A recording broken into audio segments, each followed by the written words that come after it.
لیکن کام خاندانی کیا کہ 4 عورتوں کو اس نے برائی سے, بولو نا, بچا لیا. اب ان پہ جتنا خرچ کرے گا, نبی نے فرمایا سب سے بہترین صدقہ وہ ہے جو تم اپنی بیوی کو کھلاتے ہو, بچوں کو کھلائے گا. تو یہ بھلے 10 ٹینشنوں میں ہو یار. امام احمد بن حنبل کہتے ہیں وہ آدمی جو نکاح نہیں کرتا, بچے نہیں ہیں, اور اللہ اللہ کر رہا ہے بیٹھ کے سکون قلب کے ساتھ, 2 رکعت کی نیت مانتا ہے, انتہائی خشوع و خضوع. امام احمد بن حنبل کے الفاظ کو میں اپنے الفاظ میں بیان کر رہا ہوں کیونکہ ٹینشن ہی نہیں ہے. تو سکون سے 2 رکعت پڑھ کے رو رو کے دعائیں مانگ رہا ہے. ایک یہ ہے کوئی بیوی نہیں کوئی بچے نہیں. دوسرا وہ ہے جس کے بیوی بچے ہیں. اب وہ 2 رکعت کی نیت مانتا ہے, گھنٹی بجنا شروع, سائلنٹ پہ کیا تو وائبریشن, یعنی بیل بند کر دی تو وائبریشن پہ, خشوع و خضوع رہے گا. 2 رکعت کے بعد سلام پھیر کے دیکھا تو میسج آیا ہے بیگم کا, شادیاں کر لی ہیں, گھر کا کوئی خیال نہیں ہے. اگر یہ نمازیں ہی پڑھنی تھیں تو ہمیں نہیں لے کر آتے. آج مجھے گھر والوں نے ڈبل روٹی کے لیے بھیجا. اپنا واقعہ بتانے میں کوئی حرج نہیں ہے, حقیقت اپنا واقعہ. یہ میرے بھائی گواہیں, یہ دوست ہیں, یہ گواہیں. گھر والوں نے کہا بھائی بریڈ چاہیے, اور مسجد کا جو میرا خادم ہے بیچارہ خدمت کرتا ہے شمس, اس کو بول دیں کہ وہ لے آئے. میں باہر نکلا, بھول گیا.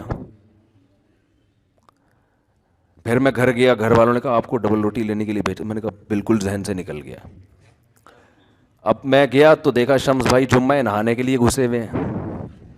اب میں بیٹھا رہا ہوں کرسی باہر ڈال کے, تو یہ تو ٹھیک نہیں ہے نا کہ جب نکلیں گے تو میں بولوں گا. میں نے کہا چلو جب نکل آئے گا تو بول دوں گا, جب نکلے تو اتنی دیر ہو گئی بھول گیا میں.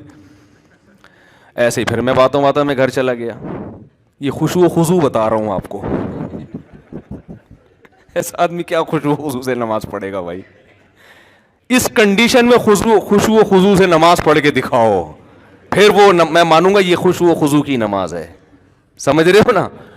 دوبارہ جب میں گھر گیا, 3ری دفعہ ہو گیا اب یہ نا, گھر والوں نے کہا میں نے ناشتہ کرنا ہی نہیں ہے, جاؤ ایسی کی تیسی. میں ایک دم اس میں آیا نا, میں نے کہا یہ تو یار میرے ساتھ بھی ایسا ہوتا تو ہمارے بھی. میں آیا 4تھی دفعہ نیچے آیا. جیسے ہی نیچے آیا تو یہ آپ کہاں سے تشریف لائے ہیں؟ ثوابی سے ہی بھائی آئے ہیں. ارے مفتی صاحب, وہاں سے ایک صاحب, ارے وہ جب آئے نا قریب میں بھول گیا.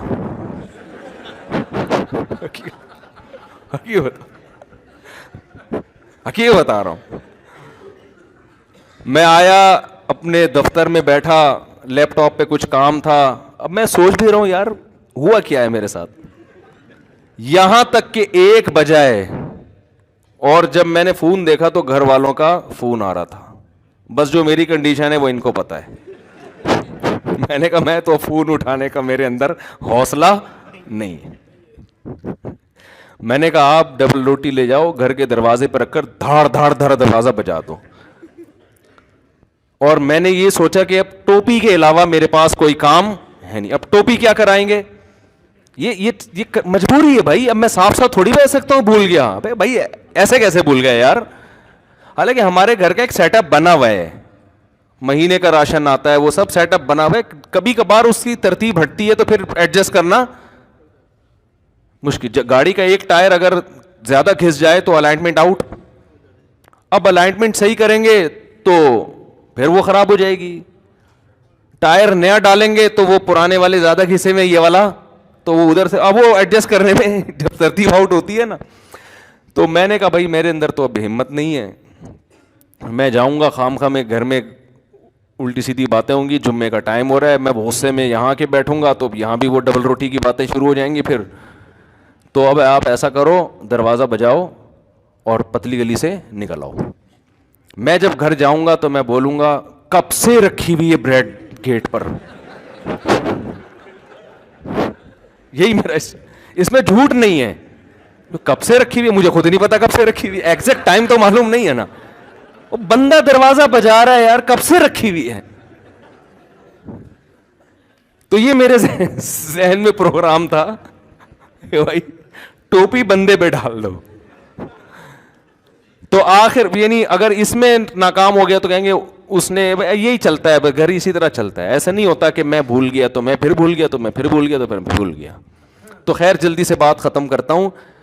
تو بس 2 رکعت امام احمد بن حنبل فرماتے ہیں کہ جس کے بال بچے ہوں وہ ان کی فکر میں ہو, ان کو کھلانے پلانے کی فکر میں ہو, ان کے ذمہ داری پوری کرنے کی فکر میں ہو, تو وہ اس کی 2 رکعت اللہ اس پہ ثواب اس کو زیادہ دے. تو کیونکہ وہ نیچر پہ چل رہا ہے نا, پادری پن تھوڑی ہے کہ جنگلوں میں نکل جاؤ بس اللہ اللہ کرو بیٹھ کے.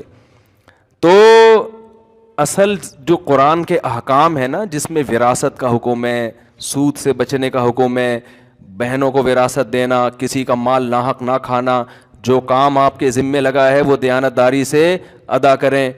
تو یہ کام مسلمان پہلے چونکہ کر رہا تھا تو ترقی کر رہا تھا, اب یہ کام مسلمان نے چھوڑ دیے ہیں.